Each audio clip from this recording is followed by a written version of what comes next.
A very good morning to you, our viewers. Welcome to it, the Wednesday edition of the Breakfast Show. My name is Sharon Kalimbula, and on the other chair is Patrick Soko. We are here doing what we do best, giving you issues relating to politics. Of course, we're going to touch on governance issues as well. And here, this man with bald hair has been doing the most, making sure that his forehead shines and looks smart as usual. Patrick? Decide to pick on my bald head today. Thank you. Exactly. Anyway, since you have changed the haircut, but I'm not changing any soon, because I remember you were a lady with a table cut. You used to look amazing, but you've been. I don't look amazing. You've been convincing us that you're looking fantastic with this new hairstyle. Because actually you told me that you're not getting used. I think the time that I changed the hair, you know, you were like. Getting used to but I'm trying. That's what I'm saying. It's actually fantastic. You have to get used. Women have so many hairstyles. I may just remove this and come back the way you know me. Is it another way of trying to demand more, that I need more of my hair? Not exactly. Because you know what? Well, men get excited when they see a girl with a table cut. Because they don't want to spend. But fortunately, fortunately, we spend on our own. Okay. Yes. I can proudly say that I've never had any money from anyone to do my hair. So I choose what I want to do. Including the one I gave you were using for something else. Oh man. If you go to the barber shop, the only thing you will tell me is go to the barber shop, man. Of course, thank you so much for joining us. You will be calling us on those lines that are scrolling on your screens, and you'll be sending us those text messages on our socials so that we get interactive this morning. Of course, we will have a call on one of our sisters, and we will be discussing issues surrounding many things, really, from governance, politics, many things, economics.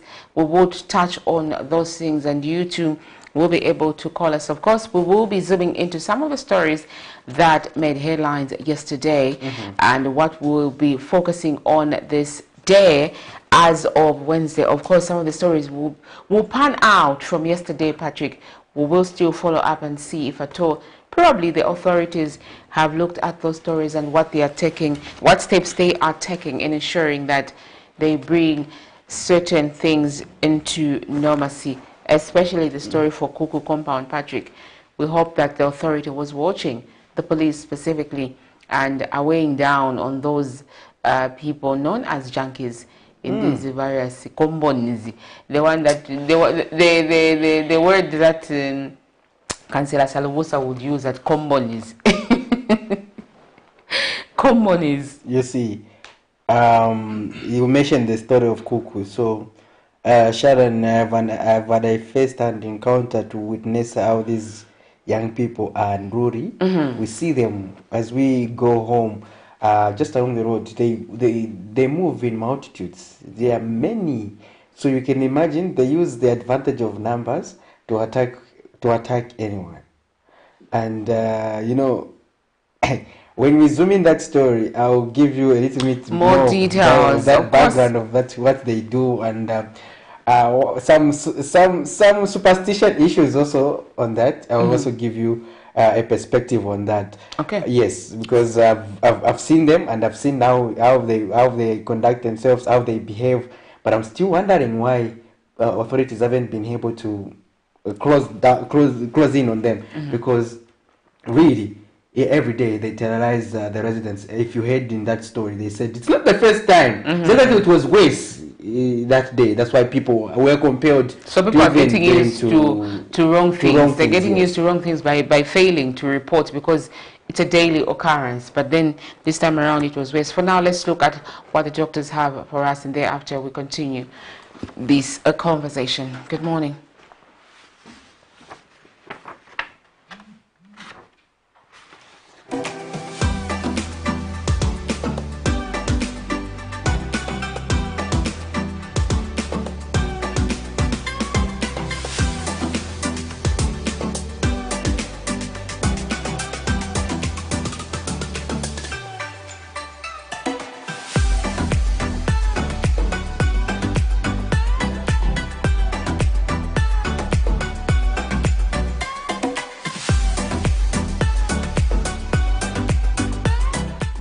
morning, everyone. My name is Dr. Mainga Nalube, and I'm with the Medical Women's Association of Zambia.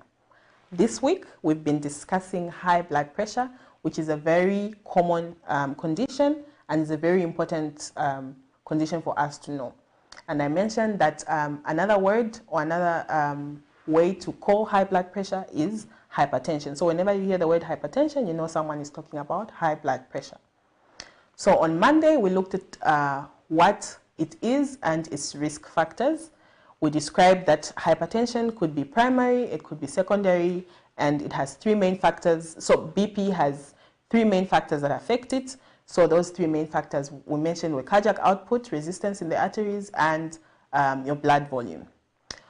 And then we mentioned some of the risk factors being obesity, smoking, high alcohol intake, family history, and already existing conditions such as diabetes and kidney disease. So yesterday we looked at the signs and symptoms and the complications of hypertension. I mentioned that hypertension is a silent killer. We mentioned why it's called a silent killer. We said that someone could go through their life, could live out their life without knowing that they have high blood pressure and only present with a complication. And we mentioned that these complications are very big, and it would be better if we know we have regular BP checkups, and then if we have high blood pressure, we get this treated by medical personnel to avoid having presenting with these complications. Some of the complications we mentioned were stroke, heart failure. You could also have visual problems. You could also have kidney failure. So on today's segment, we are going to be looking at the diagnosis of high blood pressure. So how do we diagnose high blood pressure? I talked about how when you go to the hospital, the first thing that a health personnel would do is check your vital signs. So some of these vital signs are things like temperature. We've seen them measure our temperature. So one of the most important vital signs is your blood pressure. We check blood pressure on everyone who comes to the hospital, so that we can catch it. If it's high, we can catch if it's high or low and know what further treatment or management to do. So we measure blood pressure using something that we call a BP machine, which is a blood pressure machine. This machine could be automated or it could be manual. The manual one is the one that you've seen the nurses in clinics use. They pump something, so yeah, that one is called a manual one. And then we have an automatic one, which people who are living with hypertension are usually asked to buy because they have to keep having to keep checking their blood pressure, and so it's good that they buy this one. So we've mentioned that it could be an automatic one or a manual one. We have values as medical personnel that show us if your blood pressure is high or if it's low. We won't go into talking about values, but yes, that's how blood pressure is measured. We use a BP machine. In the circumstance that it's found that you have high blood pressure, there are other tests that medical personnel would do. Remember, we talked about complications, so they would want to test to see if any organ in your body has experienced these complications. So they would maybe do tests on your urine to check if your kidneys, if you have a complication in your kidneys due to long-standing untreated high blood pressure. You could also have eye tests, and these are things that people living with hypertension are told to constantly have checked. So you could be told maybe to have visual tests, maybe every year or once every year or twice every year. So these are things that the doctors will check. They could also do some tests on your heart to see if there's been any damage to the arteries in your heart. That's to check for complications. One very important thing we should know is that if you are a person living with high blood pressure or hypertension, it's very important that you keep a record of your blood pressure readings even when you're at home. So usually the doctor will tell you to have a book that you go with to the hospital every time you're going for your reviews. So you can have your blood pressure checked anywhere, in your local pharmacy, in your local clinic, or even at home if you have the BP machine, but you should always record so that if you are on treatment, they know if this treatment is working or not, according to how your blood pressure record has been. So it's very important that if you are living with high blood pressure, you record your blood pressure readings whilst you are on treatment so that you can show it to your doctor every time you go for a review. Thank you so much for watching Health Corner. My name is Dr. Mainga Naluwe and I'm with the Medical Women's Association of Zambia. See you tomorrow.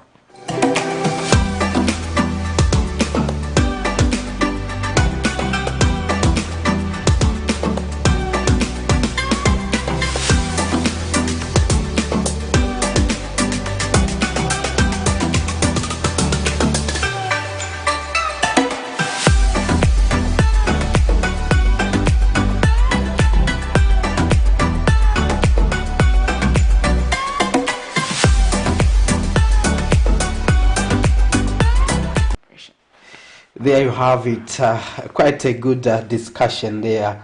High blood pressure, yeah, Sharon.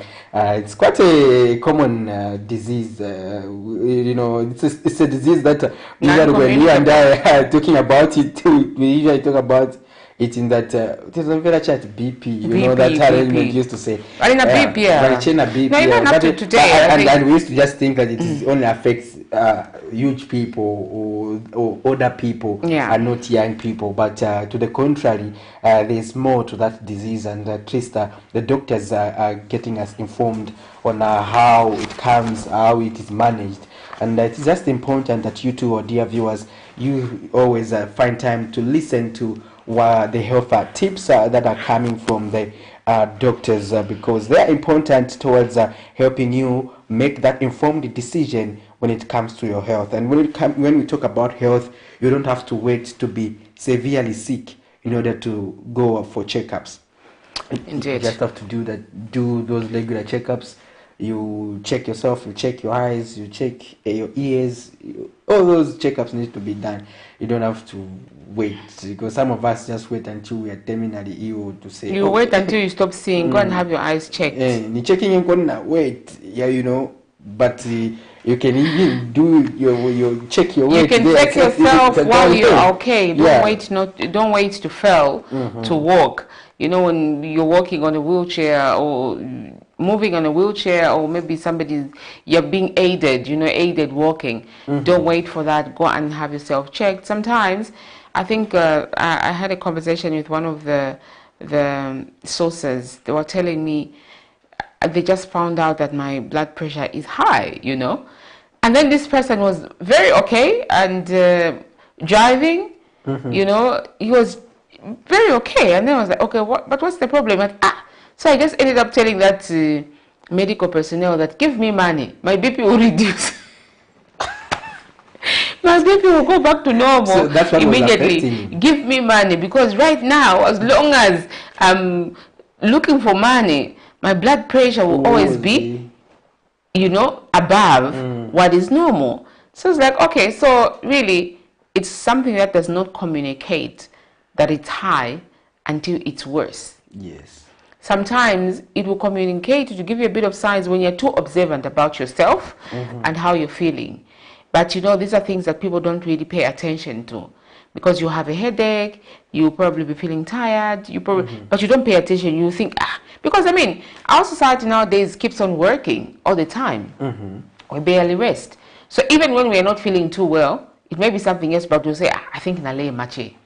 Yeah, it's just like the nature of our job. Exactly. But in the actual sense, it's a different thing. You just discover that Munungwe keeps on pushing until he just says, I can't manage. You get a sense, huh? All right, let's look at the money markets. Our quarter as of yesterday was giving us very good numbers, and social media was excited. Let's see. Oh, wow, it's still exciting. So the United States dollars is at 15 kwacha 85 ngwe and selling at 16 kwacha 16 ngwe. The euro is at 16 kwacha 22 ngwe and selling at 16 kwacha 54 ngwe. The British pound is at 19 kwacha 39 ngwe and selling at 19 kwacha 78 ngwe, while the South African rand has maintained almost on the same trajectory at 0.96 ngwe and selling at 0.98 ngwe. Those are your money markets as of today, and remember that these exchange rates vary from one institution to another. somewhere else it is still buying at over 16 kwacha. 05 somewhere there I saw it. So basically it's trading between those 15 kwacha 98 something to about 16 kwacha 16 gray. So yeah, that's how the kwacha is faring against the United States dollars, which is our major currency that we use to weigh in how much we are dealing with these foreign exchange rates. Yeah, quite interesting, Sharon. And yesterday this news was excited a lot of people because actually it's been a while since the kwacha reached 15. You remember we were hitting 22, 23, and we've been at 20, and we've been at 16. Recently we've been at 17, and the best has been 16. So you see, going 15. To 15 also gave quite good indicators that we may even be at 10. We may even hit 10. You know, I always said it's impossible for it to reach 10, but the way it's moving, I think there's a bit of hope. There's a bit of hope. But others have argued from the economic minds, Sharon, that the kwacha is performing fine on account of non-servicing of debt, because we are no longer exporting much of our dollars through debt servicing. So that has given a bit of relief to our currency, and that the government is able to channel resources towards other development areas. That school of thought is equally accurate, but also from the government perspective, we were also in conversation with various government officials who were saying they are equally also putting in place mechanisms that are aimed at stabilizing the kwacha, because kwacha stability is key towards stabilizing the local economy. We're also talking to the Ministry of Information and Media Director spokesperson Tabo Kawana during the time when they just announced the fuel pump price, where it was indicating that it was just evident over the performance of the kwacha that has necessitated that. And Sharon, yesterday during the news, I heard one of the stories that was done by you regarding the fuel pump price on the Road Transport and Safety Agency and other stakeholders such as the Zambia Consumer Association, the Commuter Rights Association, and the Bus and Taxi Drivers Association, among others, had met to discuss the revision of bus fares. For me, I'm not anticipating anything much of a reduction, and I'm not anticipating anything less. I want to be brutal. I'm expecting, Sharon, a reduction of 3, because the reduction was with 3. Probably if they do a 2 kwacha, it will be better, because us who come to Kablonga, we are paying now 17 kwacha. Initially, we were supposed to have been paying 16 kwacha 15 way, because according to rights, the revision was about 1 kwacha 15 way. But they don't reduce. But because of the 15 way, they avoided the 15 way and just rounded it off to 17 kwacha. Yeah, to 2 kwacha, so that the addition becomes 17 kwacha. So we are paying 17 kwacha. So I'm anticipating that we should go back to 15 kwacha. Hopefully by the end of this week, according to Rata Head of Public Relations, Frederick Mubanga. He announced that the meeting was successful and they're waiting for all stakeholders who are in this line of business and engagement to agree to it, and that includes the Ministry of Transport and Logistics. Obviously, the minister will have to look at that, and Permanent Secretary, among other people that are supposed to endorse those proposals that came up from the meeting that they had. However, Patrick, let's just start zooming into one of the stories that we did yesterday. Over 20 houses in Osaka's Kuku compound, Chawama constituency, in a place popularly known as Zewazako, have had their windows broken, their houses broken into, and their property robbed by alleged community gangs, locally known as junkies. In interviews with Camnet News, the residents explained that they are living in constant fear as these attacks are becoming more common in the area, attributing this to scarce police presence. They have told Camnet News that a community gang went around the compound, vandalizing people's property and robbing houses around 07 hours Tuesday morning after they found one of their gang members dead. Zipporah Mushala was there, and she filed this report. Patrick Soko obviously has a lot to talk about on this story. He's got a lot of theories. Let's just look at the story, and thereafter he will talk to us with what he feels about this story. Crime levels are high in Zambia in most unplanned settlements. This is Kuku compound in Lusaka, at a place popularly known as Zivazako, where some crime happened here around 7 hours to 9 hours in the morning. The residents have informed Camnet News that a group of junkies, who are also known as community gangs, actually went around breaking people's windows and actually stealing some household items as one way of mourning their colleague who they alleged to have been killed. A check by Camnet News also revealed that some houses had their walls broken into, while some windows had actually been taken out entirely. Vajanki vavuta kuno, especially lero vayamba kuseni vayambira kuchawama kumenya vantu kuna pakuku apana kuno vaphwanya mawindo madoo pano pathu pano vaphwanya doo ili apa na uyu mnyamata naye vamupeza abe kumenya venza menya vali onse chabe alanga peza chabe venza omenya kuphwanya yonse kulibe mwana size kwanisa ngabo mulafi yaso hawo iyaye mwata vapata punto tendizeni ngoni che mulafi she vapata please ayi vaphwanya mashopu vaononga vintu vambiri vatonongera vintu vambiri kuno. Okay, muntu avera mshopu onani vantu vama business ava vakana vatava apa so apa vavara mashopu kuno so nishi manje vama business ndio pa muntu nangubwanji vapa muntu niwe nangu veavo nangubwanji but vaphwanya mashopu naze boma itanganepo nice mwamve. One of the residents here has actually alleged that he was hit in the head with a brick, causing him to bleed, as well as being beaten up by the community gang, which was actually on a raid, causing this havoc. They have since called for more police patrols, stating that police here do not actually conduct patrols. Tifuna batutumile kwa kapokola monga lelo sapa tilina manta sizi wangatiza gona bwanji chifukwa wakambati wazabwera lelo wakakamba nishini mwamili wakambira zona wazabwera si lelo hapa anima deze ambili wakambana wabwera kutipwanyira mawindo talema chifukwa unani wakapokola kuno siwaenda so tingati menye wa everyday tingati tivutika everyday mango wakapokola siwalipo so tifuna wasenze lako na kuno kutinaise tingaleko na mtendere. Now, statistics from the Zambia police indicate that crime levels are high in the country, and the Zambia police has actually been calling for people to make formal reports so that something can be done about the alleged high crime levels in the country. By 2030, Zambia hopes to have attained a status of a peaceful and stable country, meaning that internal security should be a priority if we actually to reach that goal by 2030. Zipporah Mushala, Camnet News, Lusaka. Thank you, Zipporah there. That's a story that she brought us from Lusaka's Shawarma compound, specifically in Kuku area, Zivazako location, where all these activities were happening. Of course, on the line, like we mentioned earlier, we have our source, our guest for this morning, who will help us discuss quite a number of issues. Patrick?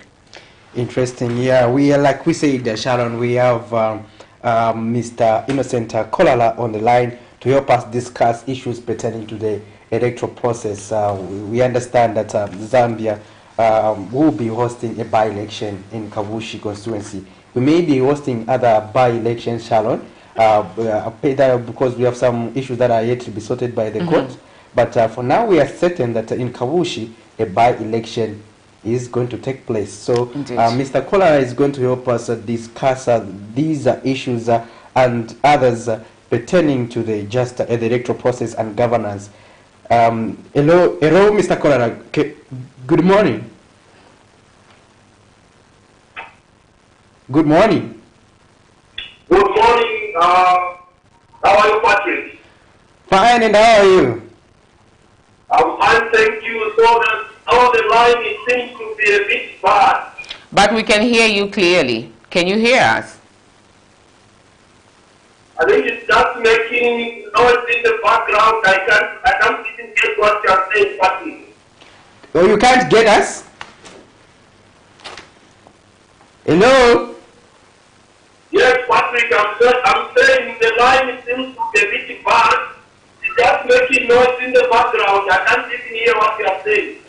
right, let's just try to reconnect. Maybe let's just hang up and try to reconnect and see if we can get ourselves clearly. All right. For now, though, Mr. Fred, kindly zoom in the story. The Governor's Elections Advocacy and Research Services GEARS Executive Director, McDonough Chipenzi, says there's need for certain constitutional officers to be removed from presidential appointments.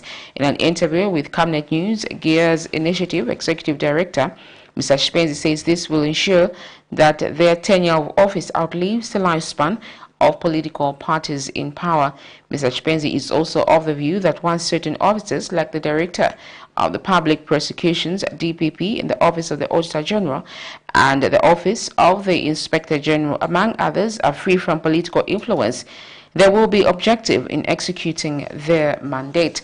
Let's look at this story.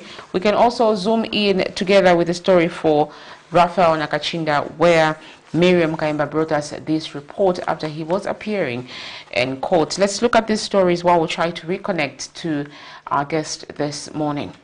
In Zambia, judges are appointed by the president under Article 140 of the Constitution of Zambia, Amendment of 2016. It is the same when it comes to key positions such as the Anti-Corruption Commission Chairperson, the Drug Enforcement Commission Director, and the Inspector General of Police, among others. Various stakeholders have been of the view that those appointed by the president become politically compromised as they allegedly feel indebted to the seven head of state. Tuesday, 2nd of August 2022, the Governance, Elections, Advocacy and Research Services, GEARS Executive Director McDonough Chipenzi tells Camnet News that there is a need to relook at the procedures in the appointment of certain office bearers in order to lessen political interference in their decision making. That there are some constitutional offices that require proper procedure in which to appoint the officer holders. Because in the past we've seen how these offices have been vulnerable to the change of administrations. And one of those offices is the office of the DPP, the office of the Attorney General, the office of the Solicitor General, the office of the Public Protector, the office of the IG. These are offices that we expect that they can transcend across administrations, but because they are politically aligned in their appointment, it becomes very difficult, really. Mr. Chipenzi believes that once certain constitutional offices cease to be presidential appointments, their tenure of office will outlive the reign of a political party in power. So we need to find a way of ensuring that these offices are away from political appointments. So better modalities should be found, better ways of appointing them. The best, perhaps, the proposal would be that they are made as civil servants, so that their appointment is through an application, and the best man, the best woman takes up that job. Then it will be very easy for anyone. It will be very difficult for any administration that comes to make changes there. As it is now, those offices are actually tied to the tenure of the appointing authority. Messi Chonika reporting for Camnet TV News in Lusaka. Welcome back. You are still watching the Camnet Breakfast Show. We're zooming in a story there regarding the appointment of people in key positions that are done by the president. Mr. Chipenzi, they are suggesting that we need to find another way of making sure that the president does not make these appointments because they compromise governance. This is because those appointed feel entitled to actually please the appointing authority and fail to execute their duties the way they are supposed to. Obviously, you can't buy the hand that feeds you. that one still goes on. Actually, it's not now when we'll actually get rid of that, because really, Patrick, there's no way here I'm going to start disrespecting my superiors over other things. You know, I will always have to respect the appointing authority, and that's just the way life is. So really, when you say these institutions are independent, I watch to some extent they are not. They are not, because the one who appoints them, really, how do you go against the person who is appointing you? How do you go against your father, you know, while you're still under his roof? It's not possible. However, on the line, we have managed to get through to Mr. Kolala. Good morning once again. Good morning, my sister, and the Zambian house there. We'll surely hope that they are doing fine and ready to hear from you. Mostly obliged and talking people.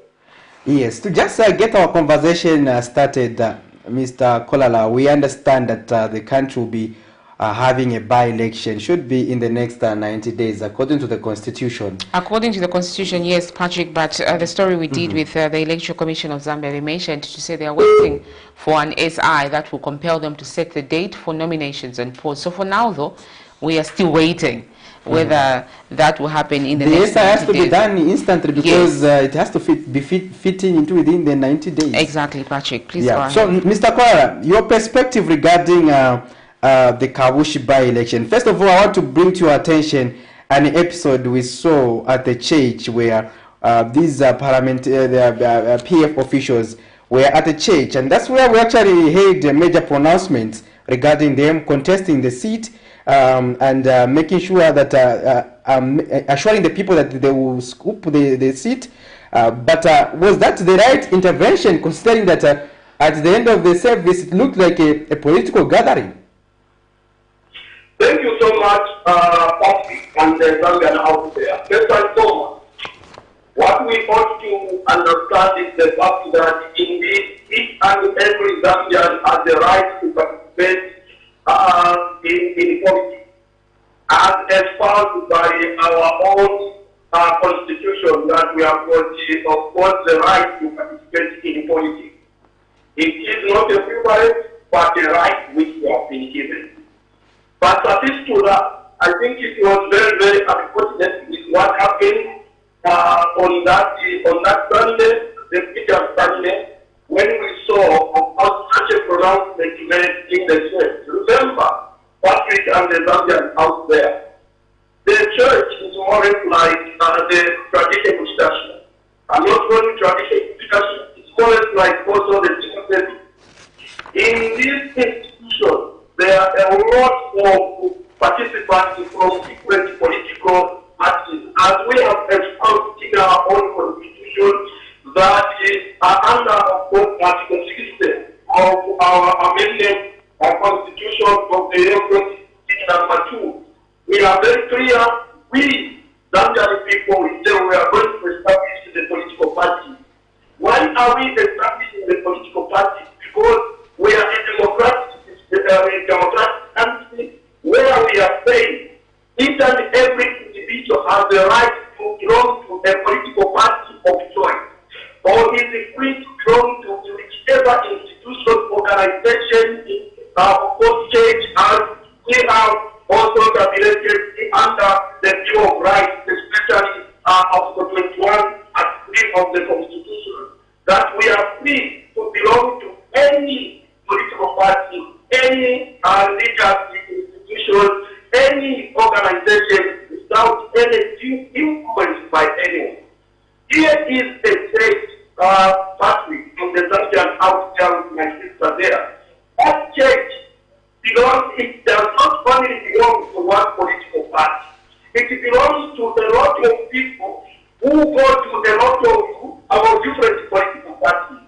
That church, it is a church of Jesus Christ, or a church of God, where the only common goal which we go to that church for is to go and seek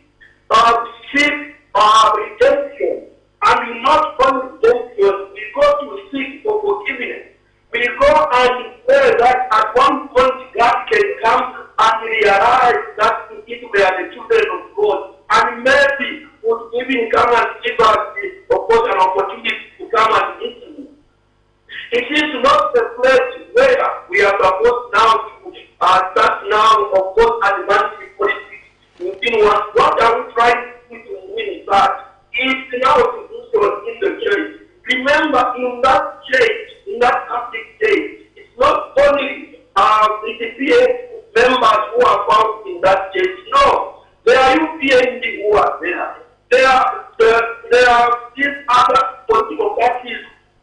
are there, the NC, talk of the Socialist Party, talk of whichever party, FPG, they also belong in that state.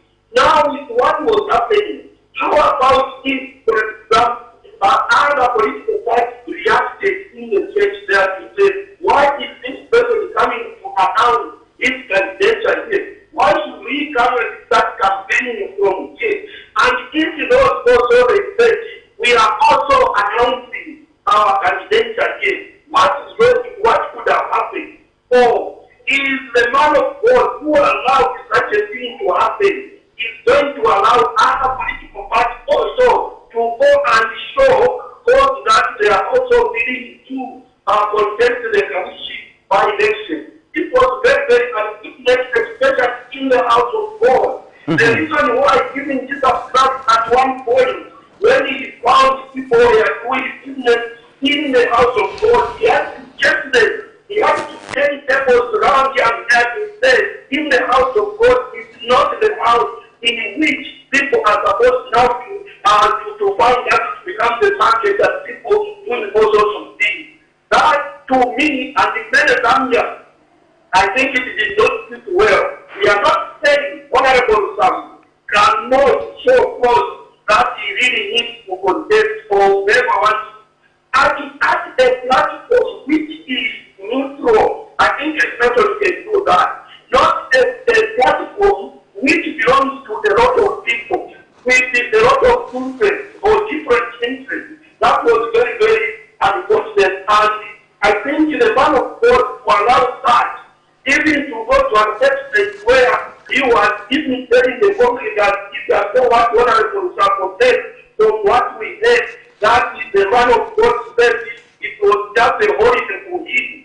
Then sooner than later, it's going to bounce back. I think that for me, if he said that the man of God, it was very, very unfortunate for a man of God to say such a thing, because he's supposed to be a unifier, a uniting factor, and not somebody who should be dividing the flock of God. Now, Mr. Kola, let's look weighing into another aspect of the by-election. There were concerns that probably Mr. Lusambo is no longer eligible to recontest the seat. Now, according to your analysis, what is the way forward? Is Mr. Lusambo eligible to contest the seat?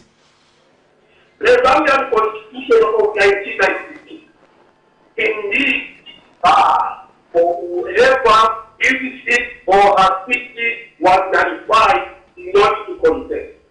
But when we amended the Zambian Constitution in the year 2016, Act number 2, which is that part or that article which is that those who know the election, I think was removed, and for now it is silent. We did not put anything in the Constitution throughout that the seat which is nullified, a person whose seat has been nullified is not supposed to contest. That is not there. In that case, Honorable Sambo is very, very, very much constitutional to contest the seat. Unless the issues which were brought out in his nullification of his seat, in the nullification of his seat, if the such issues, for example, the importance of primary, the importance of violence, if such issues can quickly be taken to court or to the police, then the police they quickly take the matter to court and is found wanting by such then that's when he can be bad not to contest.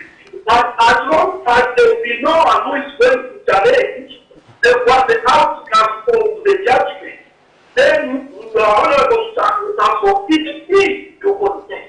Because that's what you and I, we have provided in the Constitution.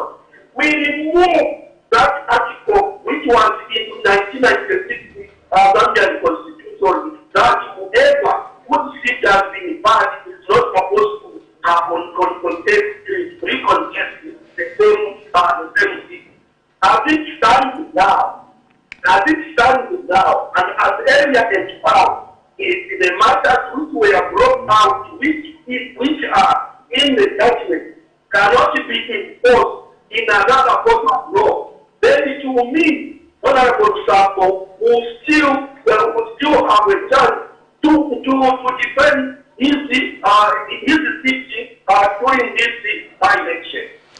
Mr. Kolala, your quick comment on what the Election Commission of Zambia had reviewed to say they are still waiting for an SI to be put up so that they can set the date for the polls and the nominations of the Kabushi by-election.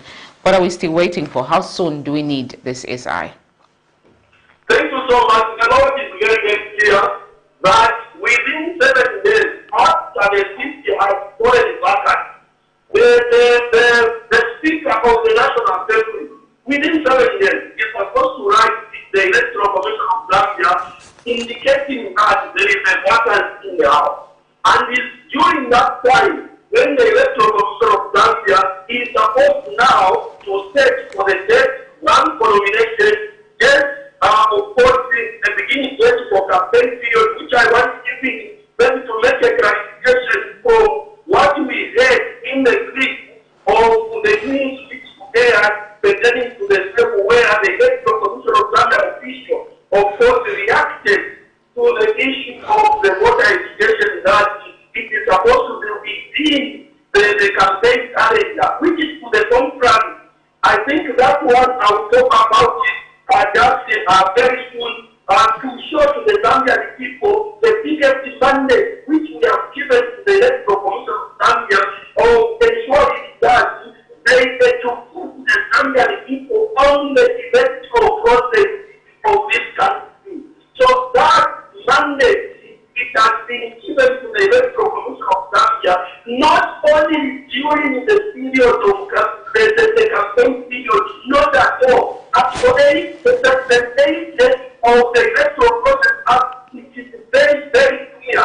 I want to find once again the Electoral Commission of Zambia that they need to impose in totality Section 8 of the Electoral Process Act, which mandates them to ensure that they carry the voter education to every corner of this country every time, not only during the period of the election calendar, not at all. I want to clarify that. I know many Zambians, they want that clip of the clarification, the so-called clarification which was made by the Electoral Commission of Zambia, and the law is very clear. It's not what they feel it's supposed to be done, no, but what as the Zambians felt and still feeling through the Section 8 of the Electoral Process Act. We have just given the mandate and out. Not them said what is supposed to be done. No, of course, yes. We have provided again in the same law of that the Electoral Commission of Zambia, when they receive the information from the Speaker within 7 days, yes, they are going now to draw the calendar. What is this calendar which shall comprise or consist of the following: the date for an election, then the date for nomination, and the campaign period. What happens during the campaign period? This period is the time which is given to all the participants in that election to ensure that they sell their manifesto, they sell their political manifesto for what they are wishing to offer to the Zambian people in such a particular area. In this case, the people of Kabushi. They need to give chance to each and every participant in that election to explain to the Zambian people what they wish to offer the people of that constituency. Therefore, your question of what are they waiting for, the Electoral Commission of Zambia, the law is very clear. Within 90 days after the ratification of the city, the by-election is supposed to be held. In this case, from the date when the people will be ratified, we started to ask Zambian people for 90 days to have the by-election in Kabushi. That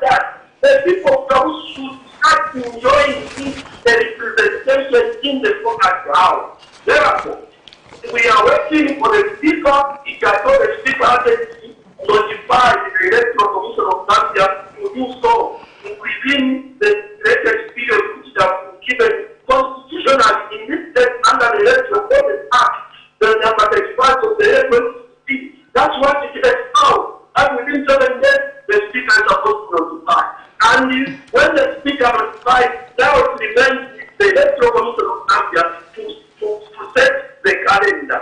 That calendar which they are supposed to set, it is only for ensuring that there is a date for an election, a date for nomination, and of course a date for a period of campaign. In most cases, the period of campaign begins from the date up to the date of nomination.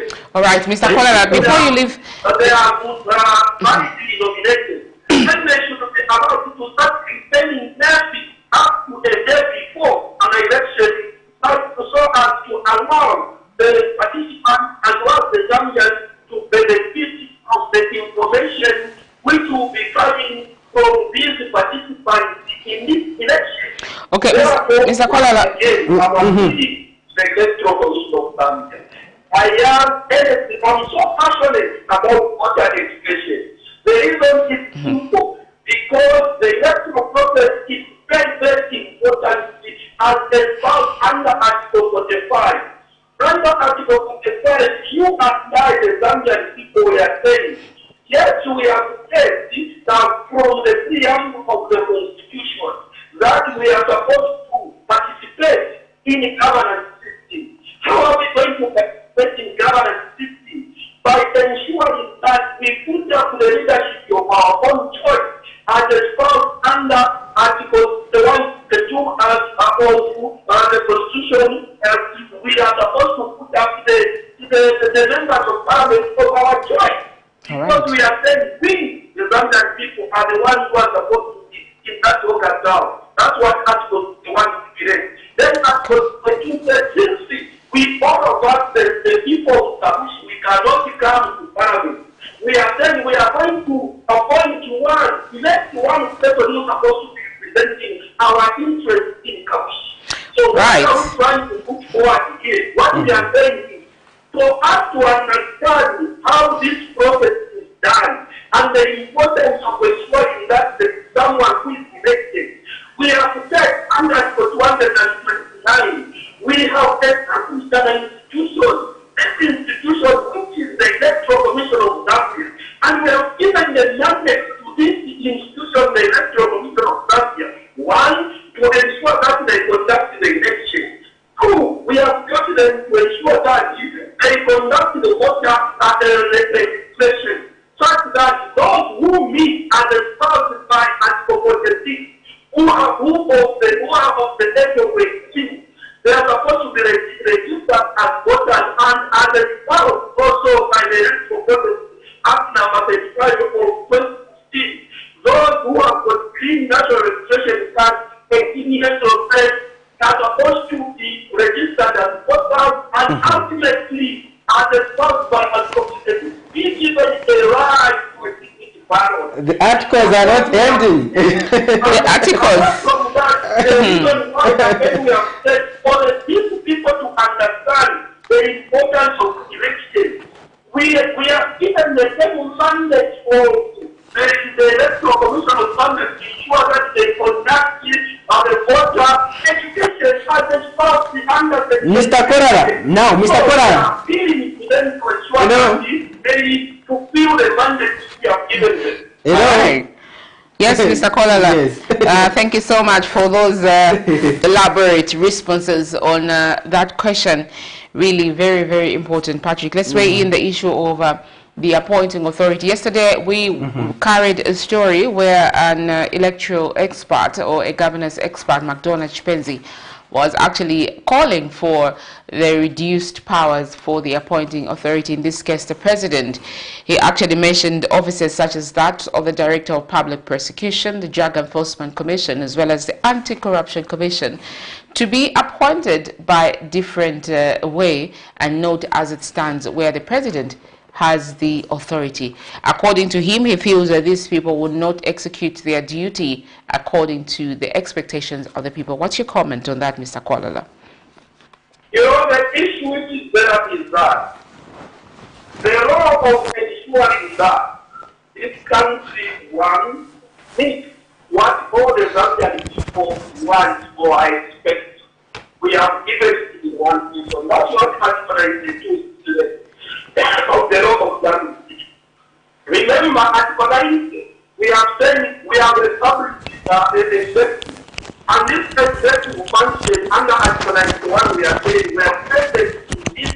executive function in one person, which is the Republican president.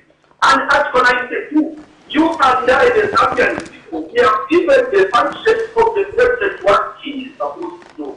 And among the issues which we have given the president is to ensure that he provides for the Zambian people. The reason why we have seen that most presidents whom we put in office, they don't even need, they don't even as if they are always up in arms looking for what they are supposed to provide for Zambians.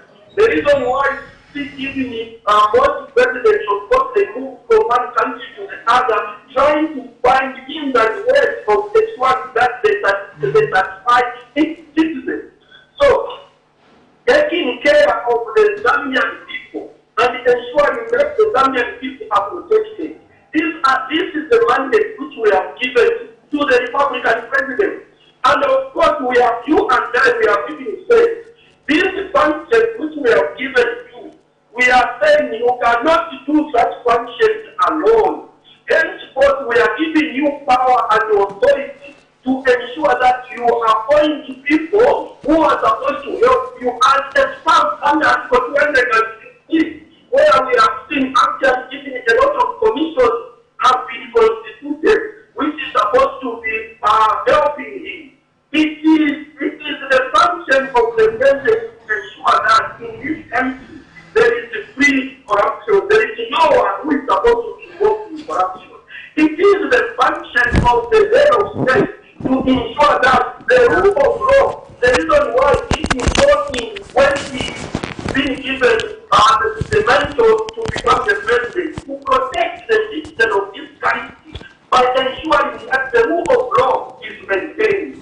Not only the rule of law is maintained, to ensure that almost whatever is required for a Zambian citizen is done in such a manner. Therefore, this is the person who and I will have given this mandate to carry out. Then if you give it such huge mandate for the person to carry out, then you say, we are restricting you for a certain area.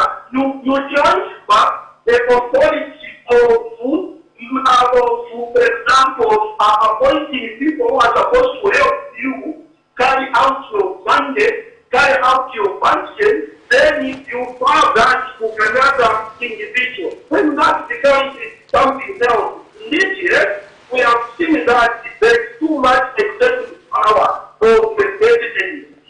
The president. What we need to do at Zambia, instead of start talking of reducing powers for appointment, let's look at the Article 92, whereby we reduce the powers of the function, what is supposed to carry out. The moment we reduce the function of what is supposed to carry out, then we start talking of, since we have reduced this function, then we need also to reduce the function of appointing those who are supposed to help in more. All right, indeed, Mr. Kolala, when I grow up, I want to be like you. The way these articles are coming out is as though the Constitution is embedded in your brain and you're just reading it. Very impressive, indeed. Thank you for finding time to have a conversation with us, Mr. Kolala. I wanted to just get a few things from your perspective, and you've done justice to that. And until next time when we call on you, make sure you also show up, just like you have done. Thank you so much, Patrick, and my sister there. My colleague of Kamushi, you have now a chance. If you make a mistake in 2021 by putting up the person who was representing you during this period, the chance for you to correct that mistake has come. And if you did not, you want the term to continue, again the chance has come. But what I am only appealing to you is ensure that the issue of bribery for those who are going to participate should not entertain or violence, because these two violence are the ones which are led to the notification of that tip. And we do not want again that tip to come and be nullified because of the same. The issue of corruption, crime, and of course pulling down and reversing campaign posters. These are some of the things we should avoid at all costs for the sake of ensuring that our democracy continue to continue front. Thank you so much, support, and my good sister and the entire Zambian house there. Thank you so much, Mr. Kolala. There you have it to our viewers. Now is your time. Obviously, you've been following the conversation there, Mr. Kolala, elaborating and bringing out those articles in the Constitution as if it was made for him and not for us, you know. But this is what it takes when you have interest in what is happening in your country. You need to be patriotic and, and understand what needs to be done, so that when you're talking, you speak from an informed perspective. Don't just blabber around. You know? When are you growing up to be like him? I don't know. I said when I grow up. So apparently didn't grow up, but I'm still young. You know, don't force me to grow up. I'm still a baby. Like at what age should be that? Mr. Kolala's age, obviously. Okay. I'll need to find out how old he is, so that I know. I put myself there. Because I'm also aware that you're aware of 2 articles. I'm sure by the time you're reaching his age, you'll be aware of all articles. 2 articles, Patrick, and the 3 others. 2 others. Persons unknown. Yeah, we have a caller. Hello. Hello. Good morning. Good morning, madam. Yes, please tell us your name and where you're calling us from. Yes, I'm calling from Chiwombo. That's the register. Yes, Mr. Register. Yes, I'm very interested in this story. Yes. There's one thing which Mr. Kola has alluded. What I believe the bottom is that when you want people to help you, that office of the president, there are some people who are supposed to help you. So when he is appointing people, those people are there to help the president. Now, if some people, for example, if someone is appointed by another authority, then in whose interest?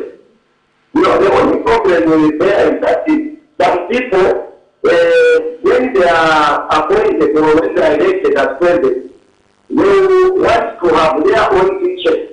But if you are there to serve the people, then definitely you can't go astray.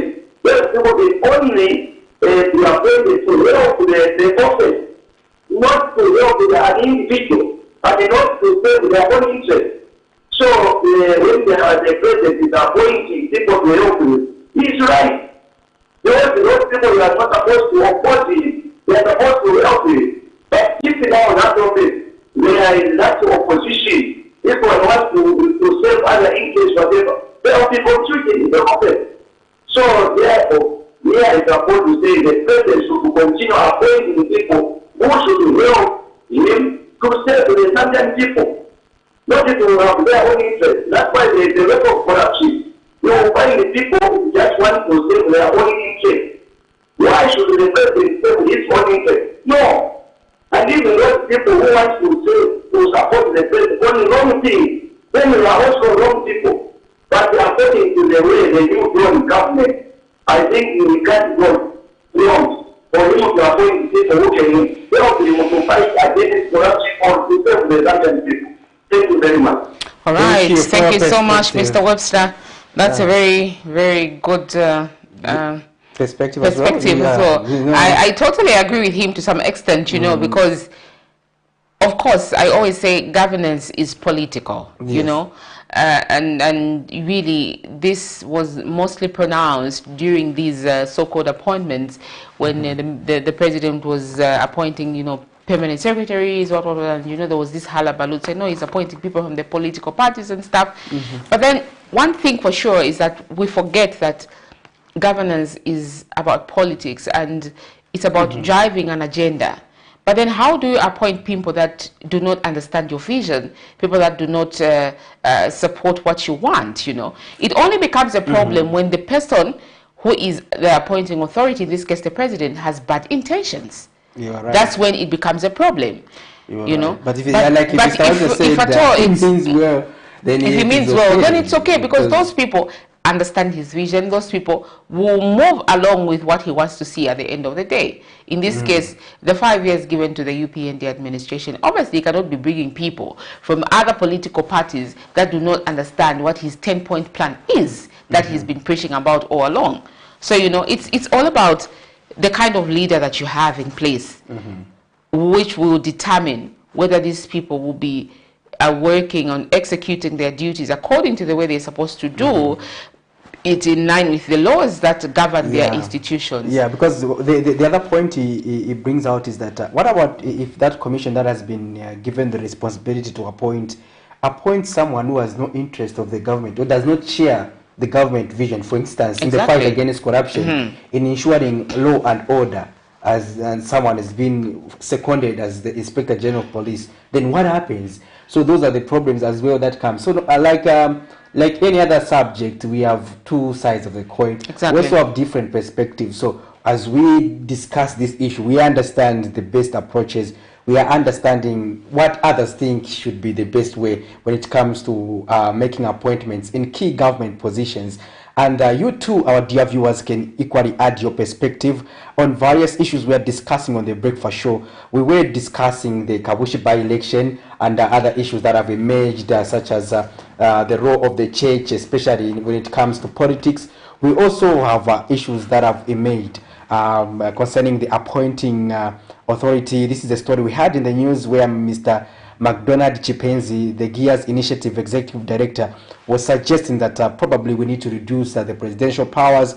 And we also saw Mr. Webster bringing another perspective to the matter. You too can add your perspective on these and other stories we are zooming in this morning on the Camnet Breakfast Show. Just now, we also look at this other interesting story where United Party for National Development spokesperson Cornelius Mwetwa has dispelled claims that President Hakainde Hichilema is just commissioning projects left by the Patriotic Front administration without coming up with new ones. Mr. Mwetwa says President Hakainde Hichilema has been in a hurry to complete all projects because public funds have already been used, adding that there is no need to reinvent the wheel. He says projects are for the nation and not the party in power, adding that it is immature for the PF to think they own government projects. So we'll listen to that story. We'll be back on the other side. Stay tuned. It seems the backlash between the United Party for National Development UPND and the opposition Patriotic Front is something Zambians have to be accustomed to. The situation has been the same. The only difference is that they have shifted responsibilities, with the critics becoming the criticized and vice versa. Tuesday, 2nd August 2022, UPND spokesperson Cornelius Mwetwa held a press conference to dispel what he terms as false narratives being created by the Patriotic Front.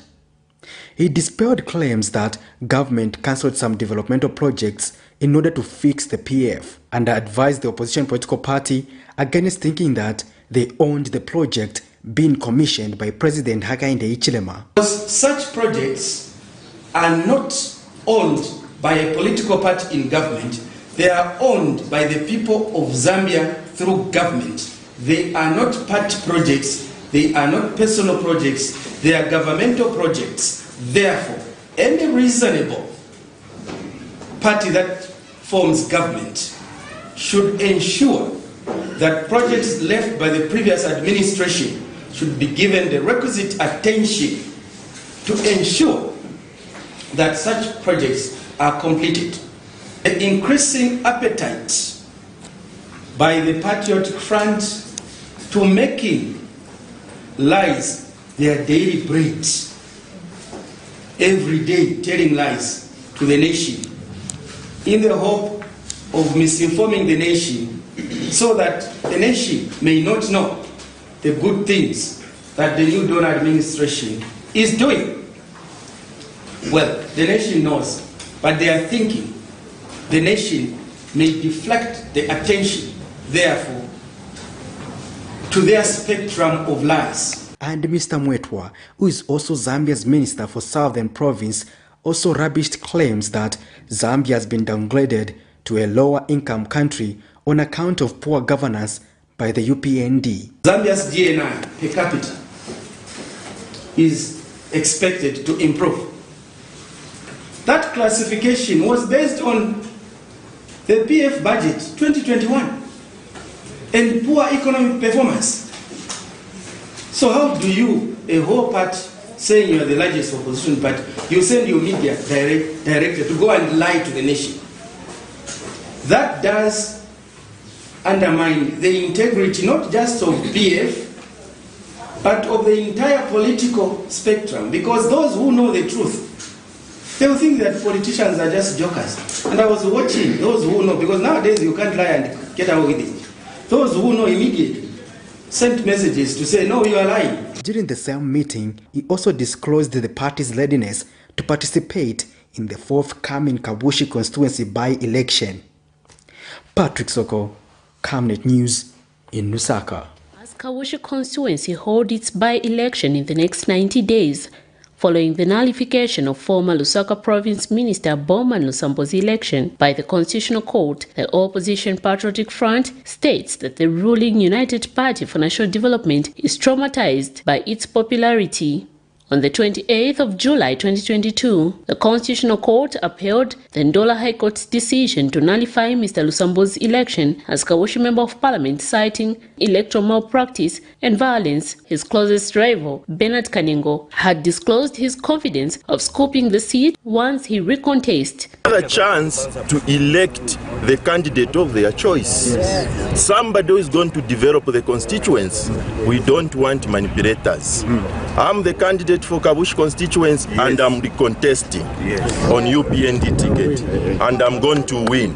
And in an interview, Patriotic Front Information and Publicity Chairperson Raphael Nakachinda says there is no doubt that Mr. Lusambo will retain the seat once he recontests, however alleges that the UPND is traumatized by his popularity in Kabushi, hence trying to find means and ways to block him from recontesting. UPND are traumatized by the popularity of the Patriotic Front and also Honorable Lusambo in Kabushi. To that end, they are scheming to try and find a way to manipulate the process to block Honorable Lusambo from recontesting the elections. We know that Honorable Lusambo basically is not competing against those who desire to participate in election in Kabushi, but is competing against the head of state. He has demonstrated through his sentiments and action that he has marked Honorable Lusambo as one that he would want to defeat at all costs. However, the final decision lies in the hands of the electorates in Kabushi constituency when the time comes to elect their preferred candidates. Miriam Kaimba, reporting for Camnet TV News. There you have it, an interesting story there from the court grounds by Miriam Kaimba. As usual, after court appearances, these people do make those comments. They take advantage of the media presence. To just elaborate, but those the same comments that put someone I know in trouble, because every time there were those... they over-blabbered. Yes, so, and they were... while attending to a case, he found himself another case to answer, another case contempt because of the same press. Yeah, but yeah, that's the issue. Well, as journalists as well, you know, they just have to ask those questions, and we take advantage of the situation because these people sometimes, when you call them, they'll be giving you stories after stories, but then when they see you have ambushed them at the court premises like that, they have no option but to comment. And one of the people that has been fearless, I'm not sure if that is the correct word, is Raphael Nakachinda Patrick. From the time that he officially joined the Patriotic Front, he's been very vocal on these issues. Hello, good morning. Please tell us your name and where you're calling us from. You are? From Luansha. Please go ahead with your contribution. Please, we are just waiting for electoral commission to choose the date from the election. You're from Luansha? Just choose the date. You're from Luansha? Yes, I'm from Luansha. Are you voting from Kabushi? No. I did in Luansha. Why the interest though for Kavushi? Why do you have so much interest in Kavushi that you just want the date to be set? Yes, yes. That's all. All right, from your ears to the from your mouth to the ears of Electoral Commission of Zambia and the Speaker of the National Assembly for them to just set up a direct point. It's a direct point. No two ways about it. Just the date. Just the date. Nothing else. Do the needful. Do you stay there? No. Just the dates. The message is very clear. It's such a headliner. No two ways about it. It's a headline. Yeah. Interesting issue, Saranda. Before we had actually our first interview with Mr. Innocent Kolala Shalon, we were talking about a story that happened in Kuku compound, Zivasako area, where those issues, Sharon, pertaining to the terrorizing of the residents by a group of junkies, that's how they refer them to. Community gangs. Yes, then these are community gangs. The community gangs are now becoming a common. The way they had vanished at some point, but they are resurfaced. And I see most young people. This is because we are seeing that there's a lot of substance abuse and alcohol abuse among children, not even young people, Sharon, children. Yeah. And this is really affecting community development because most of them are not engaging in productive ventures. And if we are not careful as a country, what we'll be doing is that we'll be responding to crime as opposed to mitigating crime. If we are not careful, crime is expensive. Indeed, Patrick. If we're not careful, also the free education policy will go down the drain because we have seen that young people as young as 10, especially boys, they are engaged in these illicit activities and they grow up to be gang members. But then you know what that means. If at all a child is practicing or maybe is involved in criminal activities at a tender age like 10, what more are they going to become of at 18 or 17, you know, at 20? Because one, they will even fail to go to school, you know, because they want to entertain themselves with these gangs. We have another caller. Let's just speak that. Hello, good morning. I'm quite Mulishani. Mulete mina kuisa. Tumatu waba question namkwai. Jinxi? Zinki? Valena, popularly known as Jinx. Very nice.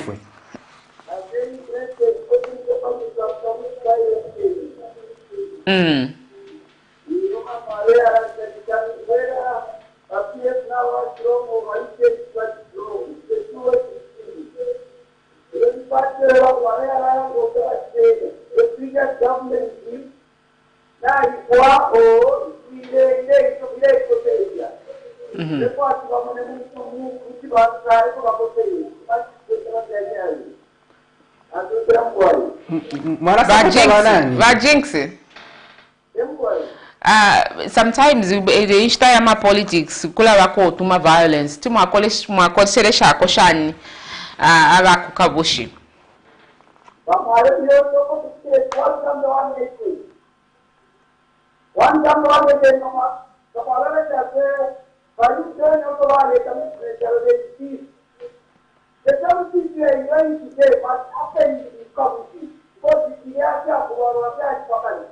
we are one Zambia, one nation.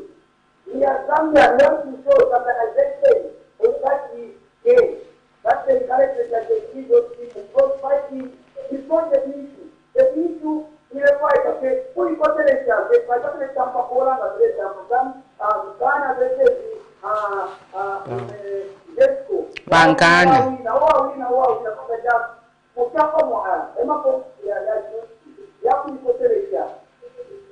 All right, Miss. Okay, la Jinx to atotera mkwai. La Jinx to atotera. All right, that's Mr. Jinx from Covabelt there and Chingola. And actually saying politics of fights and what they're done. We are one Zambia, one nation, and we need to embrace one another. And the Jinx never point is so yeah.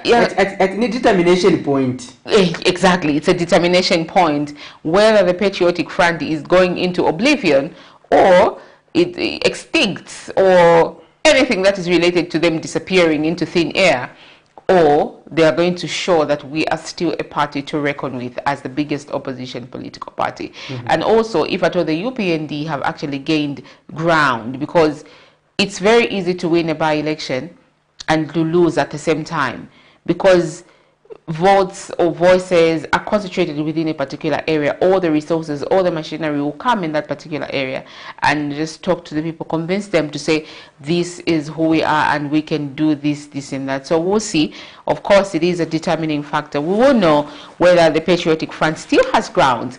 And also, the other man also mentioned to say, this is an opportunity for Bowman Lusambo to actually prove himself, whether he was he did the correct thing, or to correct the wrong things he did in the 2021 election by doing the correct thing this time around.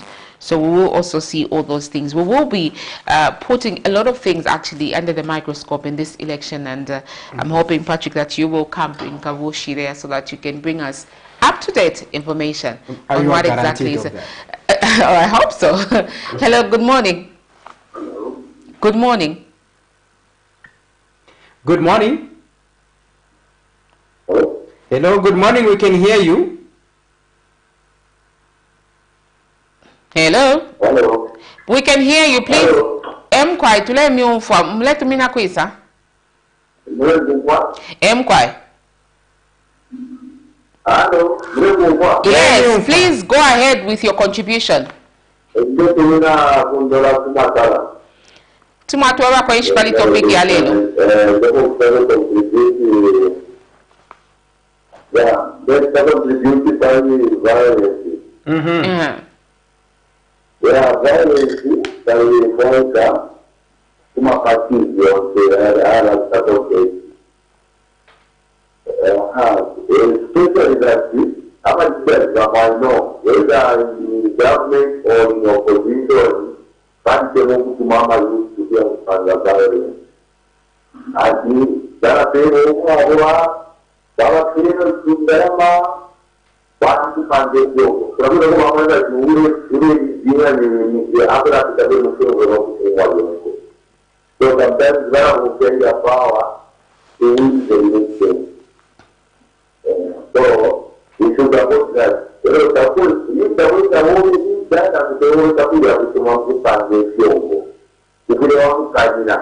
Because the video video on a board of the that media who remain.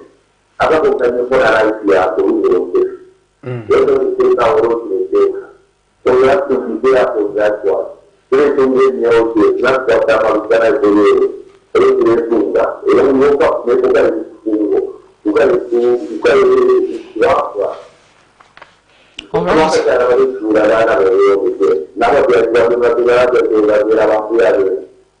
So that one was to be there. No leader to take someone to fight. Thank you so much. All right. Thank you so much. Dola, the Copperbelt, they are representing, it is their baby indeed. The Kabushi parliamentary seat is their baby, the whole Copperbelt really. So they need to just put their hands together and ensure that this election is as peaceful as it could be. In as much as, yes, the date has not yet been set, but it is expected that it will be conducted within the threshold of 90 days. And already people, it's very impressive, Patrick, to see that just members of the general public are calling for peace. And they are choosing peace above anything else. For me, this is a plus because it will ensure that everybody who is in that particular area campaigning will campaign peacefully, will send their message across, and it will be up to the residents to decide who they want to be representing them in parliament. And we surely hope that when that time comes, it will be as peaceful as it can be. Wow. Hello, good morning. Good morning, how are you? Fine, thank you. Please tell us your name and where you're calling from. Yes, Mr. Michael? Calling from Peter. All right, please go ahead with your contribution. Yes, contribution for Pamako. Yeah, whether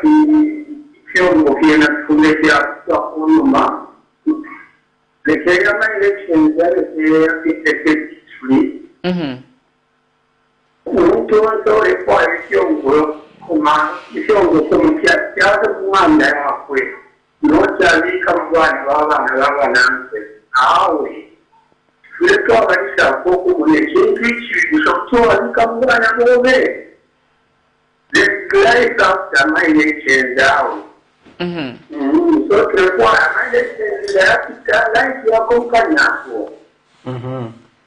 That's my contribution. Mr. Michael there from Kitche. Thank you so much. You too can have your say on this very important topic, because what happens in another town may be replicated in a different town. Yes. In an event, Lusaka is having a by-election, and then we see such things or violent nature happening, the other town may be affected as well. So let us denounce violence at all costs, and therefore what is happening on the Copper Belt in terms of election, it is also our concern. So we need to put our hands together as a people and denounce issues that may divide us as a nation. Very, very important conversations we are having with the callers out there, Patrick. Their concern is overwhelming. Yeah, like we said, Sharon, it's the election is on the Copper Belt, and we are seeing the people of Copper Belt just denouncing violence, calling for peaceful elections, calling that declaring this election that it should be a test between the PF and the UPND regarding who is popular or who is going into oblivion. All those issues are coming on the table. You too, our dear viewers, can add your comments and views on the same subject we are discussing pertaining to the Kabushi by-election, which is scheduled to take place in the next 3 months, and we just hope that it will be quite a good election in terms of the environment and ensuring that people vote cast their vote in a free and fair environment. However, Sharon, I need to also bring it to your attention that we have time without number been treated to the aspect of the elections. Smiling. Caught away on my phone there, obviously. I know. Mr. Fred trying to embarrass me, but he caught me anyway. Take another call, Sharon. Hello, good morning. Hello. Okay, we lost that you call. can still Keep trying until you get through to us. Obviously, the line is pretty busy, but we want to talk to you and get to just hear your views. Yeah, I was explaining before your phone thing. The phone thing. The issue of the by-elections, that we have seen voter apathy during by-elections. This is usually owing to the fact that we have it's a by-election, and people usually become fatigued. I've been coming from the voting period where we had the general election. People had to turn up in numbers to vote, and just a few months later they have to be compelled to be voting to queue up again. And sometimes people say, it's okay, let others vote. And more people say that, it tends to reflect into the numbers that actually people turn up. You find that most of the times an election that will have 16, let's say 20,000 voters. Only 3,000 would have about 4,000, 6,000. But you can imagine where are the rest. Exactly. So again, there are other people we have talked to on this very platform on voter apathy in the electoral circles have been of the view that this is owing to the fact that sometimes people feel it's not worth it to cast their vote. So let's pick this call.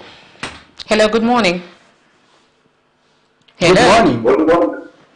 Please tell us your name and where you're calling us from. Yeah, Charles Kumanza. Oh, Mr. Chavala Kulwansha. Yeah. Please go ahead with your contribution, Mkwai.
Thank you so much indeed. Issues of public gatherings coming into play. And they say the police have to do their work diligently.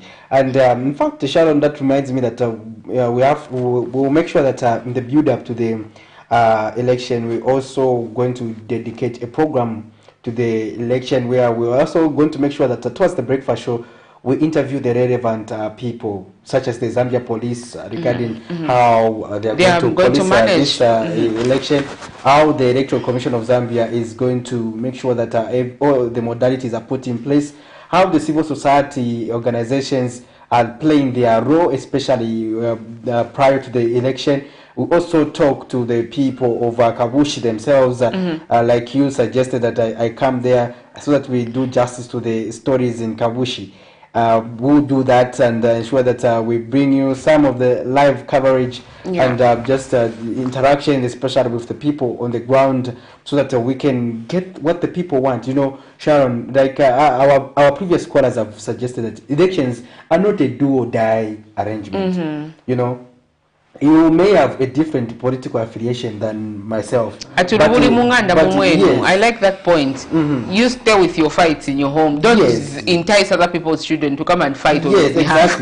Exactly. And that's what happens in the political field, where other people's children are the ones who fight, while you see their children busy going to other arrangements. While your children are abroad, so all those degrees. Yeah, that tends to divert our attention and focus at the end of the day. So we need to make sure that we just do the right thing. We vote.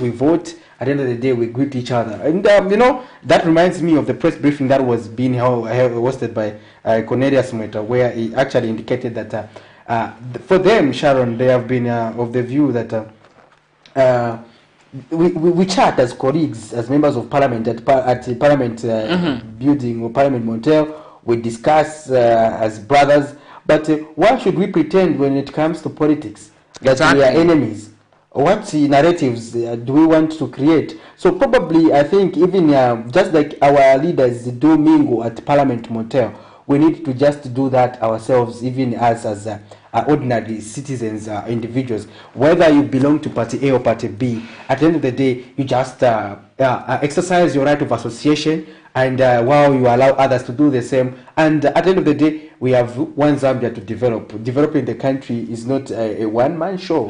No, it's not a one-man show. Everyone else has to play a part to just make sure that things are moving accordingly. So in case you still want to join the conversation, you can call on the number that is on your screen and just give us your perspective or your thoughts regarding the Kabushi by-election. And just now we zoom in one of the stories that is sad, Sharon, coming from the courts.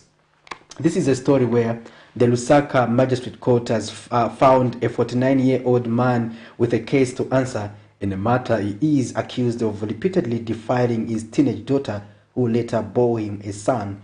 This is in a matter in which Lodrick Nyambe is facing one count of incest before the magistrate Judith Chayayika. Let's listen. All right, let's look at this story. You can also contribute on this story. Sad development. Miriam Kaiba has been following this story from the time that it was reported, brought to the court rooms, and up until now when this man has been found with a case to answer. Definitely she will continue to follow up the story and see to it that it reaches its logical conclusion. As always, let's look at the story. On the other side, you can continue the conversation over the Kabushi parliamentary by-election expected to take effect this in the next 90 days. Yes. And therefore, we have spoken to a number of callers from the Copper Belt, obviously the majority of them calling for peace as and when the election date is set for this election. Let's look at the story from the court. So, she waits for the court's final verdict in the case a 49-year-old father of Lusaka's Linda compound is alleged to have repeatedly defiled her until she fell pregnant and bore a son. This is in a case in which 49-year-old Roderick Nyambe has been found with a case to answer by the Lusaka's Magistrate Court. In a case, is charged with 1 count of incest after the state closed its case. According to the allegations before court, the accused, Mr. Nyambe, is alleged to have committed the offense between the 1st of January 2013 and December 2021. The accused, who is a farmer, is alleged to have started defiling his own daughter when she was only 8 years old. Evidence before court states that the first incident occurred when the accused told his wife, who is currently on the run, to go and sell beer and only returned home around 02 hours. While his wife was away, the 49-year-old accused allegedly took advantage of his little girl, sneaked into her bedroom, and had carnal knowledge with her. The victim, who is now 17 years old, was later advised by her stepbrother to report the alleged case to the police after he got hold of the information. Magistrate Chiaika has now placed Mr. Nyambe on his defense after ruling that the state established a prima facie case against him. The matter comes up on the 5th of August 2022 for Mr. Nyambe to give his side of the story before court. Miriam Kaimba reporting for Camnet TV News. Welcome back. Quite an interesting story there from the court done by Miriam Kaimba, our seasoned court reporter. Quite a delicate issue there. Who does that? Who does that? Incest is indeed real, but you know, I think it's because there's so many cases out there. I think I've been following Wumba Malambo, the Kafiwa mayor now. She was a councillor. From the time she was a councillor, I've been following some of her stories on her page. She has done a lot of these stories where she's retrieved children who were, you know, in abusive child marriages, you know, incest-related issues. So when you follow her, you would notice that there are quite a number of these issues, but they go unreported because of the ignorance that surrounds most communities. You know, you may think it's things are not happening because you're privileged, and probably where you stay, it's a suburb, for lack of a better term. You know, but you know, in these densely populated areas, it's like they live in a different world. You know, most of the people, you find that things that are so abnormal. You know, that's where you find to my issue like that. No, the father slept with the daughter. You know, uyumwana afuna mama stepmother wake. You know, so, a boy. You know, things like that. So, you know, let's pick that call before I give you my perspective. Hello. Good morning. Good morning. Yeah. Good morning, madam. Morning, thanks. Where are you calling from, sir? I'm calling from my father. Yes. Daughter. Yes, please. Who? Yeah, because of the producer, the Bama, please. But they like the study to the day. You want to then have to study to the day. Then I have things and required. Yeah, it's a good example.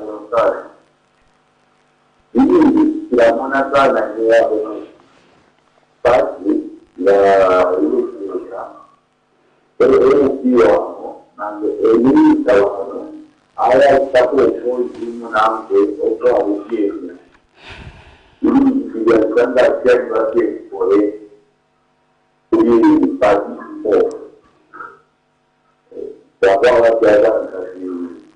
We organize it. We want to live here for now. We are taking none of these years we have worked that special experience in terms of somewhere. So the difference in victory to one corner, more than 30 and say, one corner that the first correctly, the one that is like, no, my great is wrong. Let's do this work. Because they were the whole day of the area I am coming. So the when you want to get the clothing, I have to go to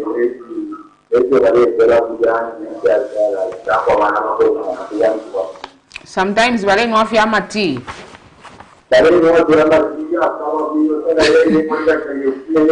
amatanganda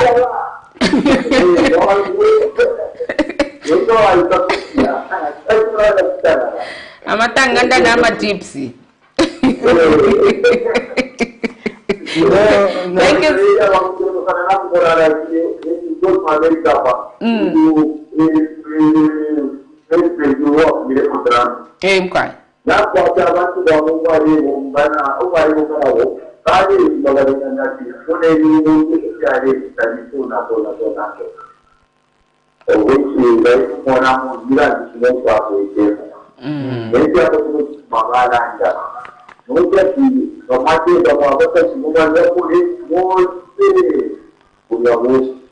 Awe patotera mukaimala tuposha kwa bena masalo uko kundola ai shawama munwa wino tuti. Thank you so much. Thank you so much. All right. Interesting. As usual, the probability is on fire. It's on fire. Yeah, we've touched the core of their hearts. And people, I think, are more aware of the issues around them, Sharon. They are more enlightened. They are more at work. That's what we're saying. So, you know, the current political situation is that people know what they want. Yes. You know, they know what they want unless otherwise. Otherwise, it's no longer in the past where you take advantage of people's ignorance. Exactly. Even when I was at this location where is one of the rural parts, Patrick, and these traditional leaders were saying we are going to support someone because that person is our child, not because of where they stand. You know, we may have 3 children contesting for a parliamentary seat or any seat, political seat, but we will know who has a heart for the people, and that is the person we will support. So you can stand at the worst political party there's ever been, but if you are our child and we know that you can deliver, you can spearhead the vision of this area, we will support you. And for me, that is what people are doing now. If traditional leaders in the most rural parts of the country are able to think in those lines, then definitely we are headed for somewhere better. Yes, we are indeed headed for you are talking about that story. Oh my God, Patrick, you will not give me that explanation. Yes, but I hello, good morning. Hello.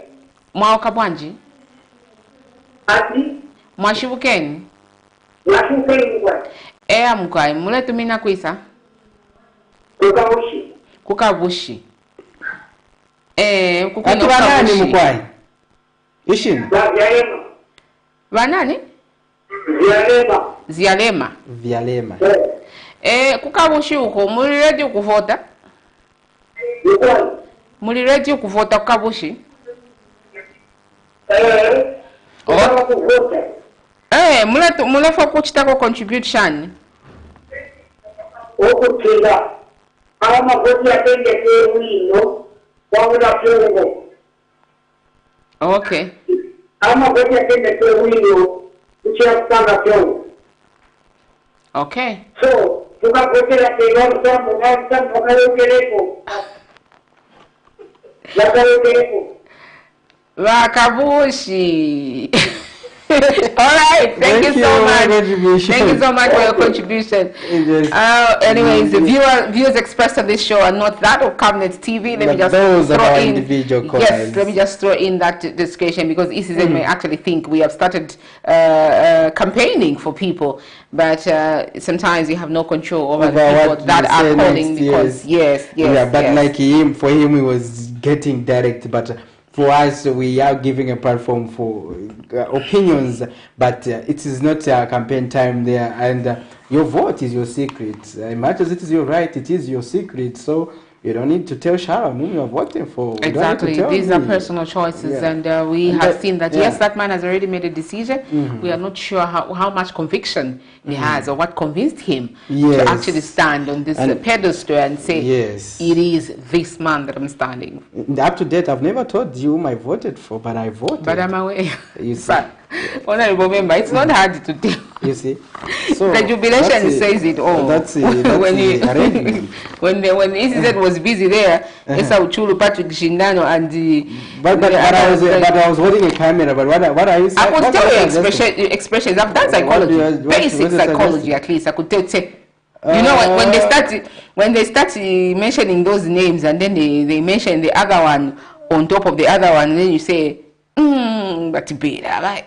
Was that you? Was that you? But better. You know, that's what my sister was telling me. You know, because everybody was on their television sets.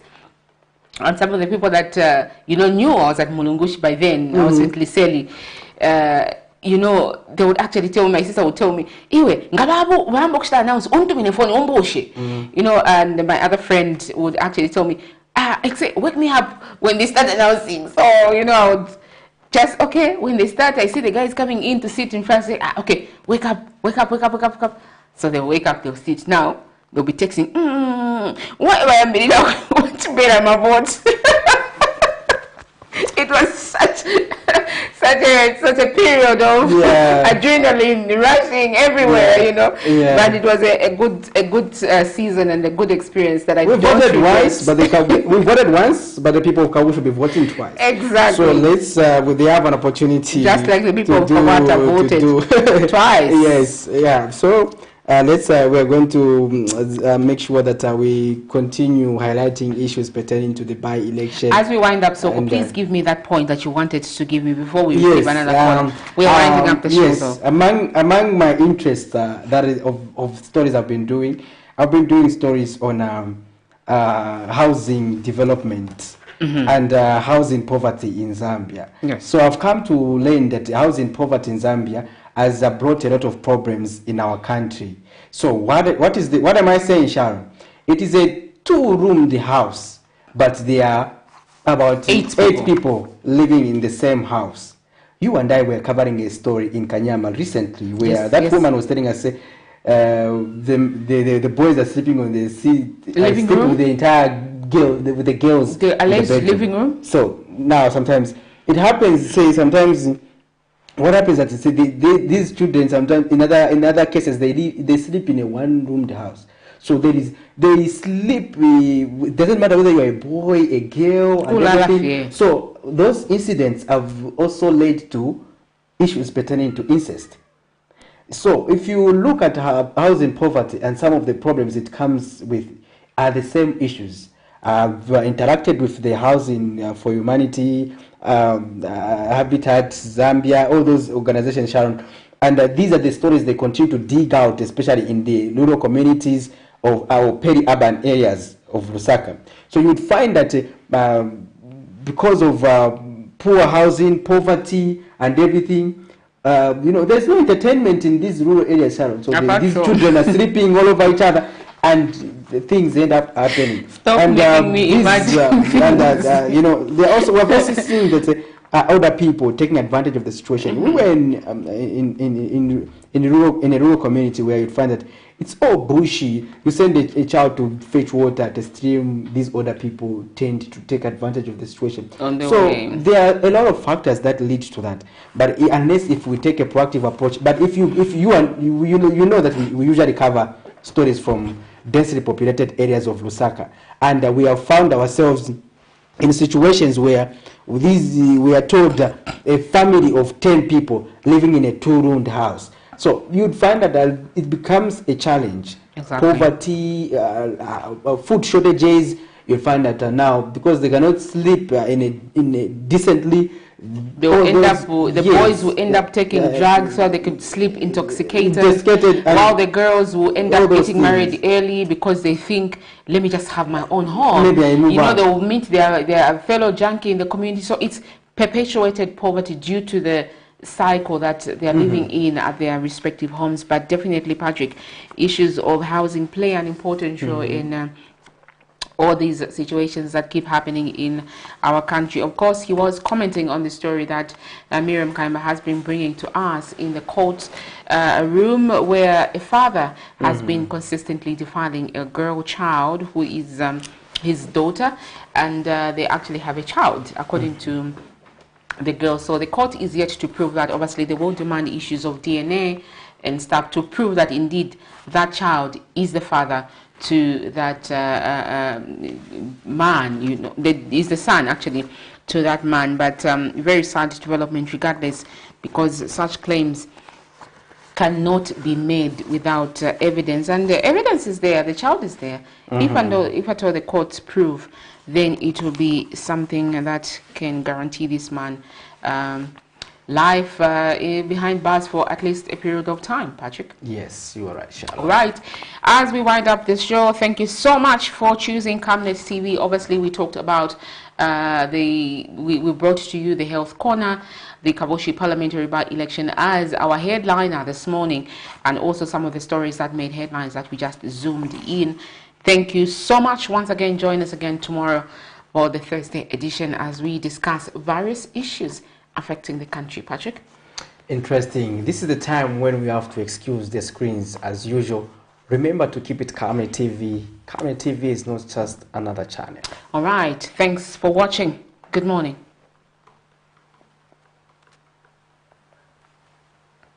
Say bye to the people, Patrick. It's like Mr. Craig wants you to say bye to the people. Bye to the people.